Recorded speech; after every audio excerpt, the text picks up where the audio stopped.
शेतकरी मित्रांनो, यासाठी शेती का करावी? यासाठी शेती केल्यामुळे आपले झाडाची क्वालिटी चांगली असते. बुंदा बघू शकता आपण, चांगला बुंदा आहे. केळीची क्वालिटी चांगली आहे. आणि एक खासियत म्हणजे आपण कितीही चढाव उतारचे शेत असला तर बघा बांध आहे, या बांधावर सुद्धा आपण लागवड केलेली आहे. म्हणजे याला आपल्याला वखर नागर कुठल्या प्रकारचे निंदणी नाही.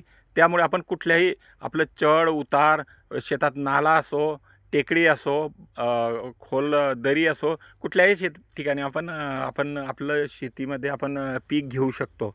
मी वाहत्या नाल्यात, हे जे आहे ना वाहता नाला आहे, या वाहत्या नाल्यात यासाठी पद्धतीने केळी घेतो आहे. कुठल्याही प्रकारचं आपल्या शेतातलं खत बाहेर वाहून जात नाही. कमीत कमी खत पाणी बाहेर जातं, पूर्ण आपल्या शेतामध्ये जिरतं. आपल्याला हा व्हिडिओ आवडला तर आपण लाईक करा, शेअर करा आणि आपण नोटिफिकेशन ऑन करा. आपल्या चॅनलला सबस्क्राईब जरूर करा.